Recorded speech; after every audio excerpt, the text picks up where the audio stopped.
आचार्य चाणक्य का कहना है कि विद्या गुरु से ही प्राप्त करनी चाहिए, स्वयं विद्या का अभ्यास करने से वह लाभ नहीं होता जैसा गुरु द्वारा प्राप्त की गई विद्या से। उनका कहना है कि जो व्यक्ति आपसे जैसा व्यवहार करता है, उससे उसी प्रकार का व्यवहार करना चाहिए। जिसने आपके प्रति हिंसा का व्यवहार किया है, उसके प्रति हिंसक व्यवहार ही ठीक रहेगा। कुछ महान पुरुष ऐसे भी हुए हैं, जिनका यह कहना था कि हिंसा का उत्तर अहिंसा से दिया जा सकता है। व्यवहार की दृष्टि से एक सामान्य व्यक्ति द्वारा ऐसा कर पाना संभव नहीं हो पाता। ऐसी संत महात्मा की दृष्टि हो सकती है। चाणक्य ने यह सिद्धांत कूटनीति की दृष्टि से बताया है। देश के संदर्भ में तो जैसे को तैसा की नीति ज्यादा उपयुक्त है। आचार्य ने इस अध्याय में तप के महत्व को भी स्पष्ट किया है। उनका कहना है कि यदि मनुष्य में तप का अभाव है और वह लोभ में फंसा हुआ है, तो उसे और किसी बुराई की क्या आवश्यकता है। यदि मनुष्य का स्वभाव दूसरों की निंदा करना है तो चाणक्य इसे महान पापों की श्रेणी में रखते हैं। उन्होंने सत्य को ही तप बताया है, अर्थात जो व्यक्ति सत्याचरण करता है, उसे किसी अन्य तप की आवश्यकता नहीं है। चाणक्य ने इस अध्याय में दान का महत्व बताते हुए कहा है कि जो व्यक्ति दान नहीं करता, उसे धन की प्राप्ति नहीं हो सकती। चाणक्य कहते हैं कि मनुष्य का जो वास्तविक स्वरूप है, उसको ही स्थिर रखना चाहिए। उसे प्राप्त करने के लिए किसी प्रकार के धूम की आवश्यकता नहीं है।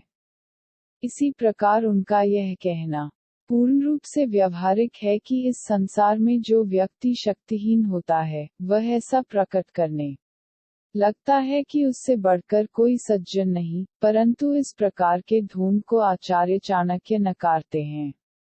विवशता में किया जा रहा कार्य स्वभाव की सत्यता को नहीं दर्शाता। आचार्य चाणक्य कहते हैं कि अन्न और जल से बढ़कर कोई श्रेष्ठ दान नहीं।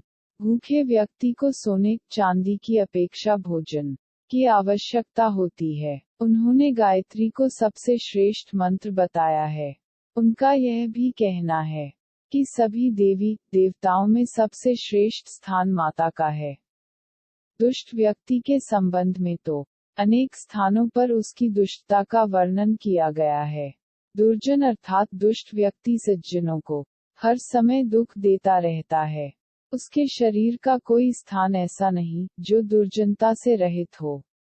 उसका संग किसी भी तरह से क्यों न हो, हानिकारक ही है। स्त्री के संबंध में आचार्य चाणक्य का मानना है कि उसका कल्याण पति की सेवा से ही होता है। यदि वह पति की सेवा न करके उपवास, दान आदि ही करती रहे तो भी उसका कल्याण नहीं हो सकता। उनके ये विचार व्यवहार की कसौटी पर खरे हैं। पति पत्नी का यह संबंध गृहस्थ की उन्नति का आधार है। इसी से परिवार में शांति बनी रहती है। दोनों के लिए परिवार ही श्रेष्ठ है। आचार्य ने जहां दान के महत्व को बताया है, वहां उन्होंने यह भी कहा है कि व्यक्ति की शोभा दान से ही होती है। साज श्रृंगार करने से उसकी शोभा नहीं बढ़ती। सज्जनों के संबंध में उनका कहना है कि वे आपत्तियों से इसलिए दूर रहते हैं क्योंकि उनके मन में सर्वसाधारण के प्रति परोपकार करने की भावना रहती है। इससे उनके कष्ट अपने आप दूर हो जाते हैं और उन्हें किसी भी प्रकार की कमी भी नहीं रहती।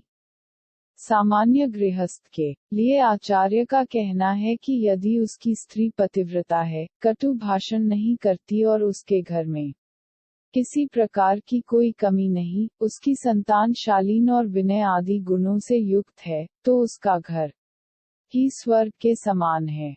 यह तो सभी जानते हैं कि बहुत सी बातें पशु और मनुष्यों में एक समान होती हैं। भेद उनमें केवल धर्म के कारण ही होता है।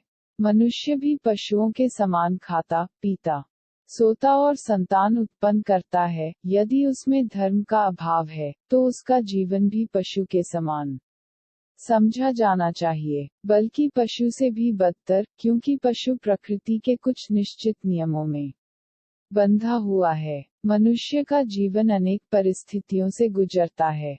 माता के गर्भ से जन्म लेने के बाद बच्चे के रूप में उसका विकास होता है। किशोरावस्था के बाद युवावस्था आती है और दिन ढलने के समान मनुष्य का शरीर भी अस्त होने लगता है। उसकी कमर में बल पड़ जाते हैं। उस स्थिति को देखकर अज्ञानी पुरुष ही उसका उपहास कर सकता है, क्योंकि युवावस्था के बाद शरीर का दुर्बल होना अवश्यंभावी है। जो युवा वृद्ध का उपहास करते हैं, वे मूर्ख हैं। वे भूल जाते हैं कि एक दिन उन्हें भी इस अवस्था को प्राप्त होना है।